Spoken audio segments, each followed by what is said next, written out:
Bienvenidos. Hoy nos centramos en Besot Aberajá, la última parashá del Devarim. Estamos hablando de los capítulos 33 y 34 del Deuteronomio. Aquí encontramos, las bendiciones finales de Moshe a las tribus de Israel y también el relato de su muerte. Sí, y el material nos presenta una tensión, la verdad, fascinante, que creo que va a guiar nuestra conversación de hoy. ¿Cómo entender, digamos, la autoridad y la aplicación de la Torá que Moshe deja como legado? Es decir, ¿es algo fijo, eterno, o su aplicación necesariamente tiene que evolucionar más allá de ese momento y contexto específicos? Exacto. Y desde mi punto de vista, estas palabras finales lo que hacen es recalcar precisamente esa autoridad fundacional y la aplicabilidad permanente de la Torá, como una base inalterable para el pueblo de Israel. Mientras que yo, aunque reconozco totalmente ese fundamento claro, observo en la propia narrativa elementos que sugieren, pues, una necesidad continua de interpretación y un marco de aplicación que debe considerar los contextos cambiantes y los desarrollos posteriores. A ver, para mí el punto de partida es bastante claro. La Torá misma, justo en este momento culminante, se define como una morashá kehilat Jacob, o sea, una herencia para la congregación de Jacob. Eso está en Devarim 33, versículo 4. Y fíjate, no dice herencia temporal, dice simplemente herencia. Ya eso establece un sentido de permanencia, creo yo. Y luego, al final del libro, en el capítulo 34, se dedican versículos enteros a subrayar la figura, absolutamente única de Moshe. Se nos dice que no hubo otro profeta como él en Israel, alguien que conoció a Hashem, al Eterno, panim el panim, cara a cara. Eso lo leemos en Devarim 34, versículos 10 al 12. Esta singularidad no es un simple detalle biográfico, refuerza la autoridad incomparable de la revelación que se transmitió a través de él. Y incluso si miramos interpretaciones posteriores, como las que menciona Dwayne Christensen sobre Yeshua, la idea no parece ser abolir la Torá para nada, sino más bien asegurar que se entienda y se viva correctamente. Algo que se sugiere, por ejemplo, en Mateo 5, versículos 17 al 19. La idea de la alegría de la Torá es un llamado a vivirla, siempre. Entiendo. Yo abordo esto desde una perspectiva, algo distinta. Nadie niega que la Torá sea la base, por supuesto que no. Pero fíjate que en estos mismos capítulos finales yo veo señales de una dinámica, más compleja que una simple continuidad estática. A ver, el hecho de que Moshe dé bendiciones diferenciadas a cada tribu en Devarim 33, ajustadas a sus características y a sus destinos anticipados, eso ya nos habla de una aplicación que toma en cuenta el contexto. Y lo que es más llamativo todavía es que Simón quede fuera de una bendición individual. Comentaristas clásicos como Ibn Ezra no dudan en conectar esto con acciones pasadas de la tribu, como el pecado en Baal Peor o la violencia que ya se menciona en Génesis 49:5. Esto para mí indica que la relación con las promesas y los principios divinos no es algo automático, está condicionada por las acciones humanas dentro de la historia. Y luego está la transición del liderazgo a Yehoshua, a Josué. El texto dice que estaba lleno del Ruach Jochma, el espíritu de sabiduría, porque Moshe le impuso las manos, Devarim 34:9. Esto marca, inevitablemente, una nueva etapa. La Torá ahora debe ser vivida y aplicada sin el mediador original presente físicamente, lo cual exige precisamente esa sabiduría interpretativa, no solo una repetición, digamos, al pie de la letra. Incluso la lectura de Christensen sobre Yeshua, que desafiaba la interpretación rabínica de su tiempo, no la Torá misma, se puede ver como una confirmación de que vivir la Torá requiere una evaluación constante y a veces reinterpretaciones significativas ante nuevos escenarios o entendimientos.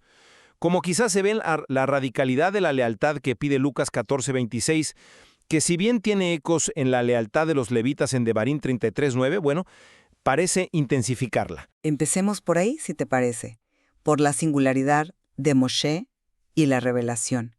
Devarim 33 arranca con una imagen poderosa.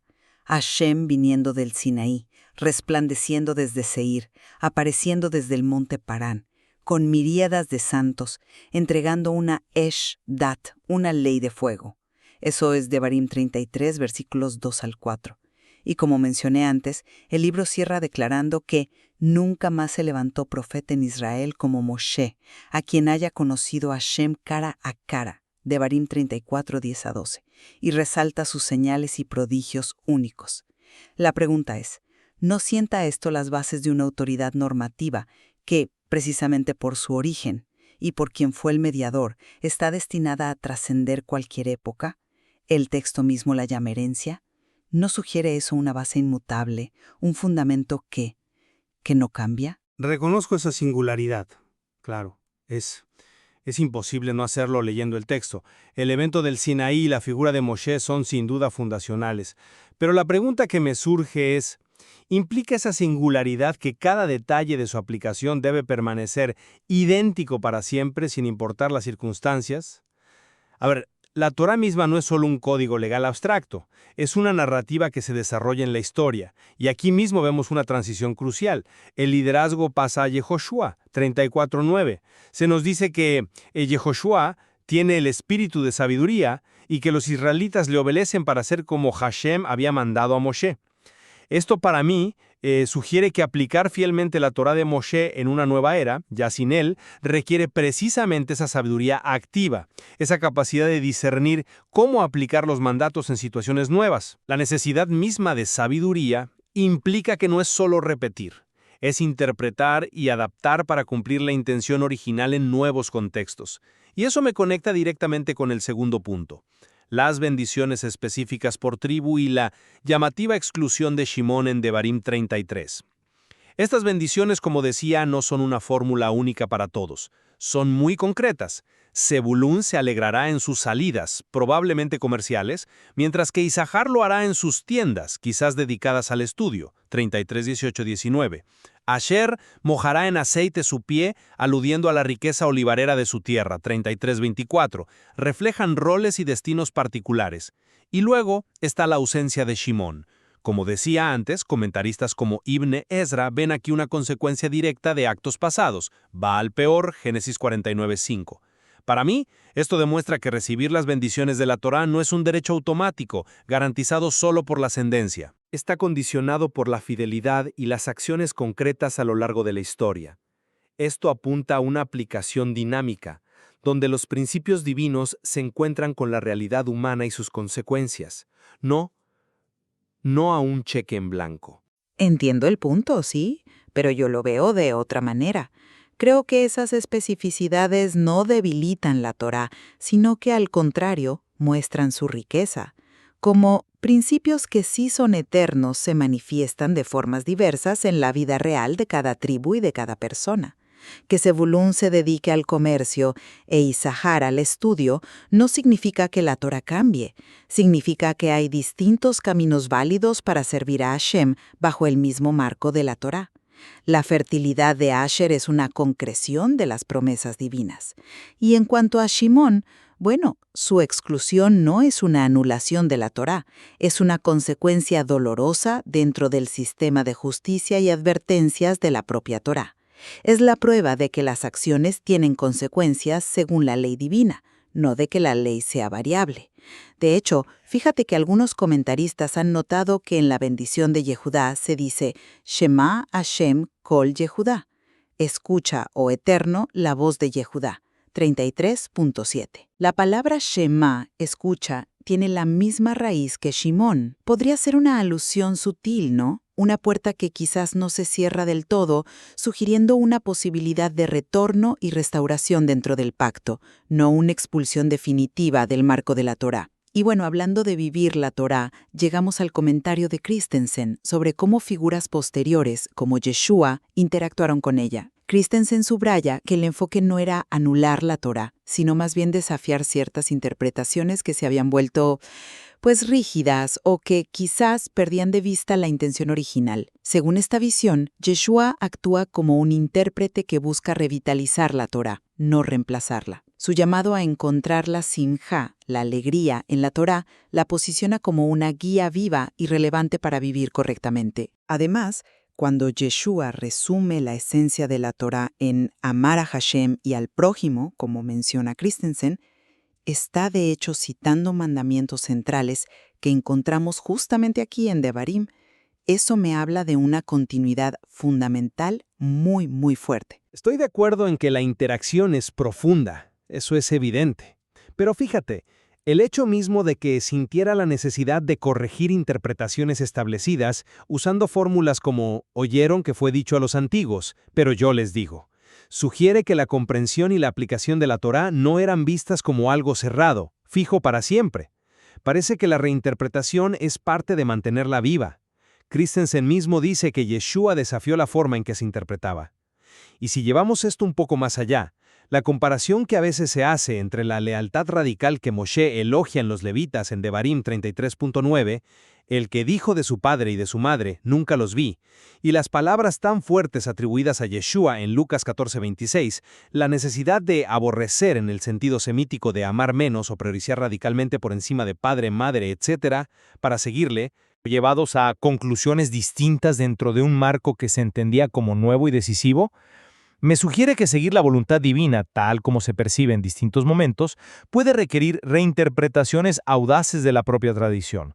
Y esto me lleva al último punto que quería tocar, el significado de la muerte de Moshe, y sobre todo, el hecho de que su tumba permanezca oculta, como dice Devarim 34.6, ninguno conoce el lugar de su sepultura hasta hoy. Esto no puede ser casualidad. ¿Por qué Hashem ocultaría su tumba? Claro, evita la idolatría del mediador, un riesgo muy real dada la grandeza de Moshe. Pero, ¿no hace algo más? ¿No fuerza al pueblo a dejar de mirar al pasado, a la figura física del legislador, y a centrarse en dos cosas? La Torá misma, como guía viva, y el nuevo liderazgo de Yehoshua, que necesita sabiduría para aplicarla. Me parece que esto sugiere que el legado duradero no está atado a la persona, por incomparable que sea, sino a la palabra revelada, que cada generación debe asumir, interpretar y vivir bajo su propio liderazgo guiado por esa sabiduría divina. El foco se desplaza, digamos, del mensajero al mensaje activo. Es una reflexión válida sobre el ocultamiento de la tumba. Sí, aunque yo llego a una conclusión diferente. Precisamente porque Moshe fue tan extraordinario, el profeta cara a cara, el riesgo de que su tumba se convirtiera en un centro de culto indebido era enorme. Habría desviado la atención de Hashem y de su Torá. Ocultarla entonces no debilita el legado de Moshe, sino que lo purifica. Asegura que la lealtad permanezca donde debe, en Hashem y en esa herencia que es la Torá. Y respecto a Yehoshua, el texto es muy claro. Recibe el espíritu de sabiduría y el pueblo le obedece para hacer lo que Hashem había mandado a Moshe, 34.9. La sabiduría no es para inventar algo nuevo, sino para aplicar fielmente la ordenanza original en las nuevas circunstancias que enfrentarán al entrar a la tierra.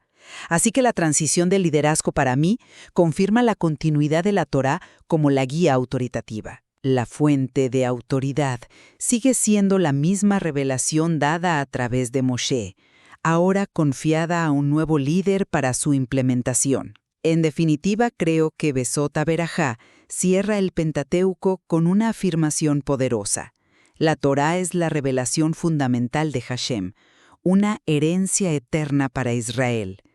Y la figura incomparable de Moshe sirve para sellar la autoridad única de esta guía, que debe seguir siendo el centro de la vida del pueblo. Y yo resumo mi visión insistiendo en que, si bien la Torá es indiscutiblemente la base, estos capítulos finales nos muestran también la complejidad inherente a su aplicación, la necesidad de sabiduría en el nuevo liderazgo, el contexto contextual de las bendiciones, las consecuencias históricas que vemos reflejadas, por ejemplo, en el caso de Shimón, y la propia dinámica de interpretación a lo largo del tiempo.